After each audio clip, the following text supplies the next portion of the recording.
In this video, I'm going to discuss about classification of gauges. This is a continuous video of the last class. See, in last class, we have discussed about type of gauges. So up to snap gauge, in last class we have discussed. So in this video, we are going to discuss about other classification of gauges. Okay. So next one is thread gauge.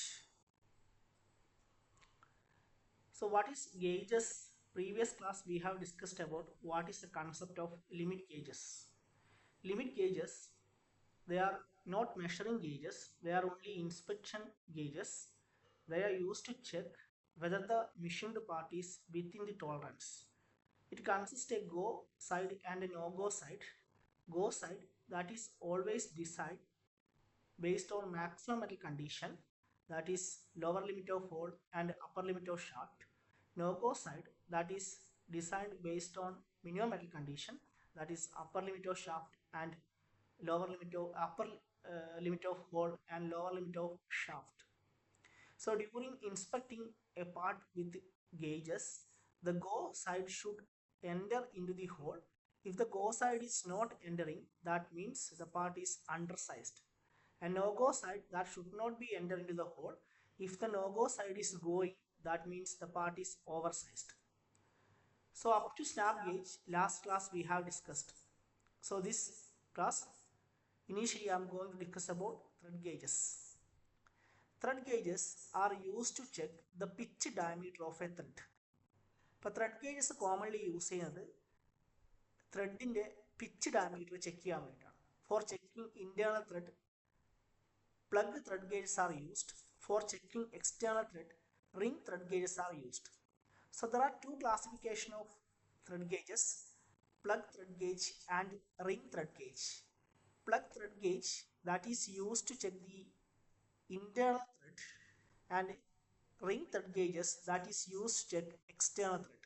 So this is the figure of plug thread gauge and this is the figure of ring thread gauge.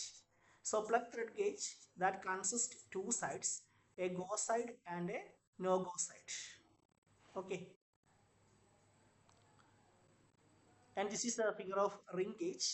Ring gauge also consists a go side and a no go side. So thread gauge is commonly used ചെയ്യുന്നത് threadന്റെ pitch diameter check ചെയ്യാൻ വേണ്ടിയിട്ടാണ്. So it have a plug thread gauge. Plug thread gauge use ചെയ്യുന്നത് internal threadനും അതേപോലെ തന്നെ ring thread gauges use ചെയ്യുന്നത് external threadനുമാണ്. Okay. So next one, form gauges. Form gauges may be used to check the counter of a profile of a workpiece for conformance to a certain shape or form specification. Form gauges are templates gauges made of sheet metal, sheet steel. So this is the form gauge. And what is the purpose of a form gauge is, which is used to check the counter of a profile of a workpiece. ഒരു വർക്ക്പീസിൻ്റെ counter check ചെയ്യാൻ വേണ്ടിയാണ് form gauges commonly use ചെയ്യുന്നത്. It is made up of steel sheet commonly.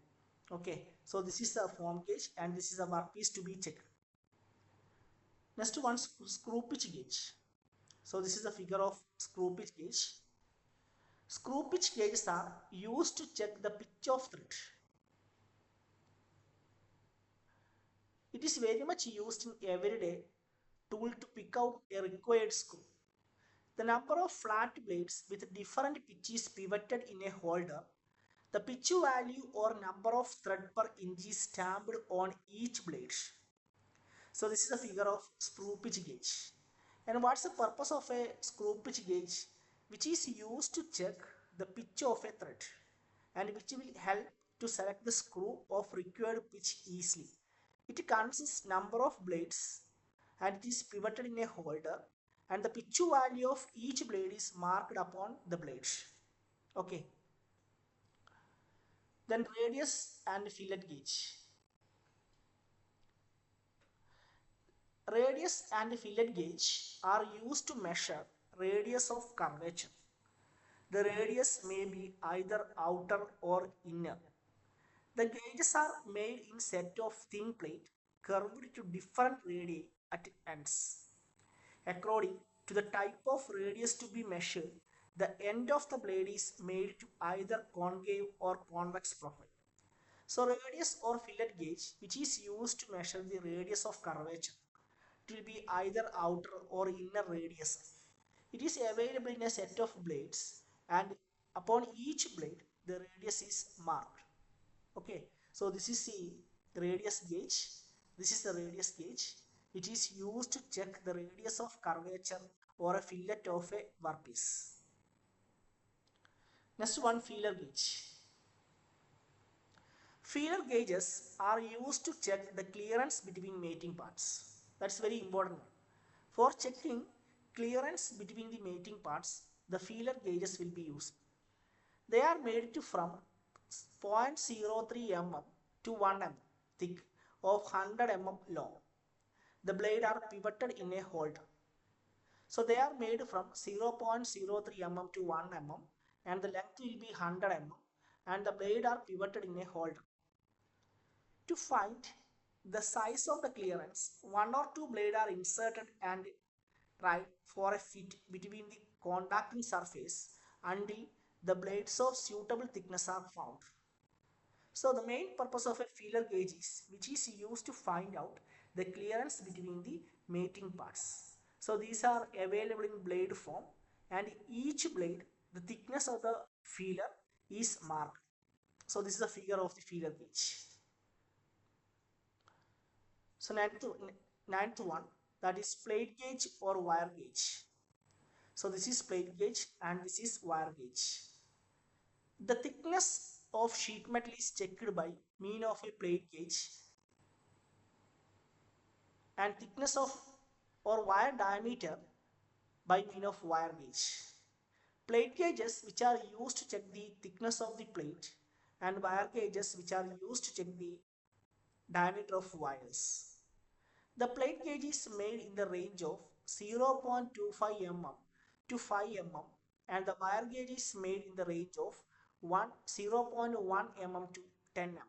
Okay, so plate gauges, this is a figure of plate gauge and what is the use of plate gauge is which is used to check the thickness of plate and what is the use of wire gauge is which is used to check the wire diameter. Okay. Next one, indicating gauges. See, dial indicator, which is one of the best example for indicating gauges. And what is the purpose of a indicating gauge? Which is used to measure error in geometrical form and size and for testing surface. Mainly, indicating gauges are commonly used to check the error in geometrical form. So what do you mean by geometrical form? Whether the surface is correct flatness or perpendicularity, etc., which is used to check the indicating gauges. And one of the best example for indicating gauges is the dial indicator. So indicating gauges അതിനൊരു best example ആണ് dial indicator എന്ന് പറയുന്നത്.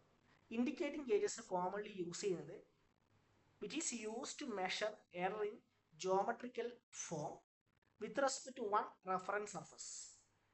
So dial indicator commonly flatness check ചെയ്യാൻ വേണ്ടി use ചെയ്യും, perpendicularity with respect to adjacent side check ചെയ്യാൻ വേണ്ടി use ചെയ്യും, parallelism check ചെയ്യാൻ വേണ്ടി യൂസ് ചെയ്യും. So that's the concept of indicating gauges and dial indicator, that is one of the example of indicating gauge. So the last one is air gauge. See, air gauges are used primarily for determining the inside characteristic of a hole by mean of compressed air. So air gauges main application എന്താണെന്ന് വെച്ച് കഴിഞ്ഞാൽ which is used to check the inside characteristic of a hole with the help of compressed air. The two type of air gauges are flow type and pressure type. See, in the case of flow type, principle of varying air velocities at a constant pressure and the principle of air escaping through an orifice are similar to the pressure type. So രണ്ട് ടൈപ്പാണുള്ളത്, അതായത് flow ടൈപ്പും അതേപോലെ തന്നെ pressure ടൈപ്പും. So ഇത് എഴുതണമെന്നില്ല, just you have to write up to this. What's the purpose of air gauges, which is used to check the inside characteristic of a hole by means of a compressed air. There are two type of air gauges, flow type and pressure type. Okay. So ഇത്രയാണ് types of ഗേജസിലുള്ളത്. Very important topic ആണ്, സ്ഥിരമായിട്ട് university എക്സാമിന് ചോദിക്കുന്നതാണ്. What are the different types of gauges? അതിൽ തന്നെ plug gauge, ring gauge, snap gauge, feeler gauge, ഇത് വളരെ ഇമ്പോർട്ടൻ്റ് ആണ്, സ്ഥിരമായിട്ട് ചോദിക്കാനുള്ളതാണ്. Okay.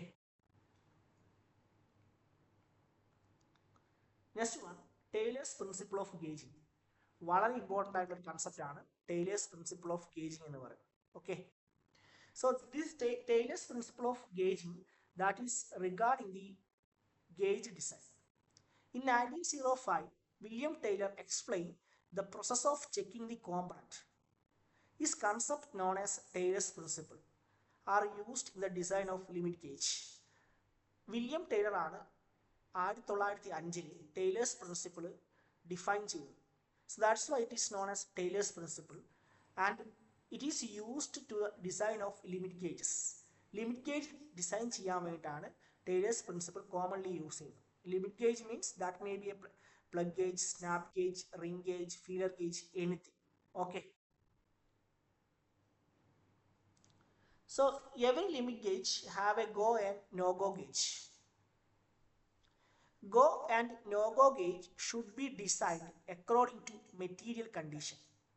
According to Taylor's principle, go and no-go gauge should be designed according to the material condition. We have two material condition, maximum metal condition and least metal condition. So gauges will be designed based upon this metal condition. Go gauge should be designed to check maximum metal condition, while no-go gauge should be designed to check minimum metal condition. That's a point. So go gauge means that will be designed based upon maximum metal condition, and no-go gauge that should be designed based upon minimum metal condition. So first of all, we have plug gauge. So what's the purpose of a plug gauge which is used to check the hole? In the case of plug gauge, the size of go plug gauge should be correspond to lower limit of hole. Why? Lower limit of hole is the maximum metal condition in the case of hole. So go plug gauge that will be always designed based on maximum metal condition. In the case of hole, the maximum metal condition is lower limit of hole. Okay. So the size of go plug gauge should be correspond to lower limit of hole, while no go plug gauge correspond to upper limit of hole. So no go plug gauge that should be designed based upon minimum metal condition. In the case of hole, the minimum metal condition is upper limit. So this is the principle regarding plug gauges.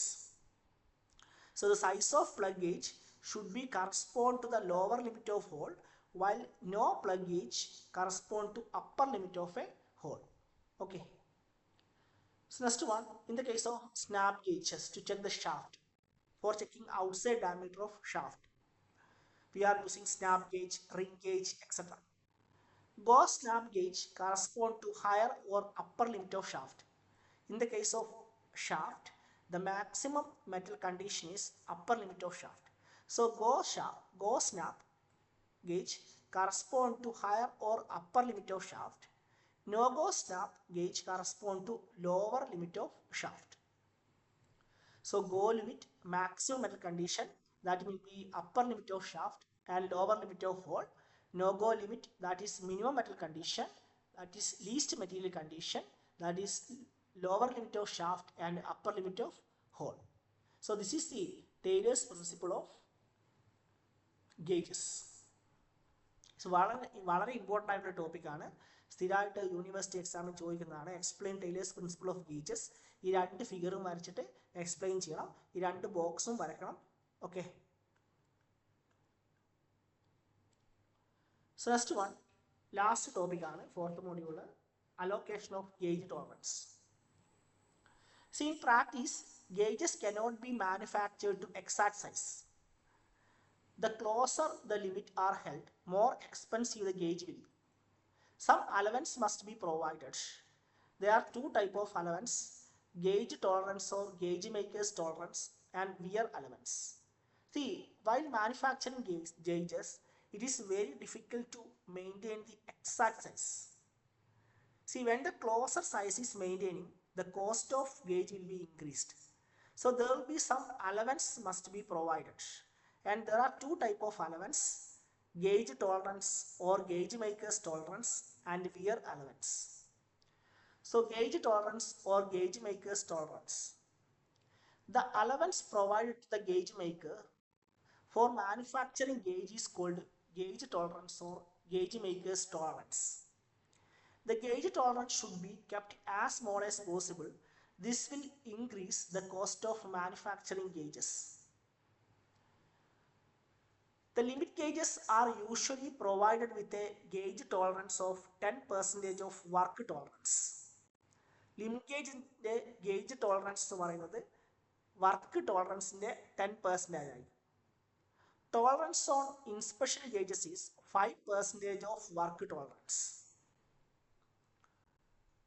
Tolerance on reference or master gauges are 10% of gauge tolerance. So that's the concept of gauge tolerance. It is tolerance provided by the gauge maker during manufacturing the gauges. Next one is wear allowance. The measuring surface of a gauge rub constantly against the surface of the workpiece during checking. It results in wearing of the measuring surface of the gauge. Continuous ആയിട്ട് gauges use ചെയ്യുന്ന സമയത്ത് measuring surface that will be gradually weared and the measurement will be wrong. Thus the gauge lose the initial size. The size of the go plug gauge is reduced due to wear, and that of the ring or sharp gauge is snap gauge is increased. Okay, so wear കൊണ്ട് go plug ഗേജിൻ്റെ size കുറയുകയും ring gauge എന്താണെങ്കിൽ snap gauge എന്താണെങ്കിൽ കൂടുകയും ചെയ്യും. So no go gauge is subjected to less wear. Wear allowance is commonly given to go gauges only. A wear allowance is provided to the go gauge in the direction opposite to wear direction. So we have go plug gauge, wear allowance is added. Go ring or snap gauge, wear allowance is subtracted while manufacturing the gauge. No go gauge, wear allowance is not provided as they are not subjected to too much wear as go gauge. So wear allowance is equal to 5% of work tolerance or 10 to 20% of gauge tolerance. Okay, so this is the concept of gauge tolerance and what's the importance of gauge tolerance and classification of gauge tolerance. Okay, so ഇത്രയാണ് fourth മോഡ്യൂളിൽ discuss ചെയ്യാറുള്ളത്. Okay, thank you.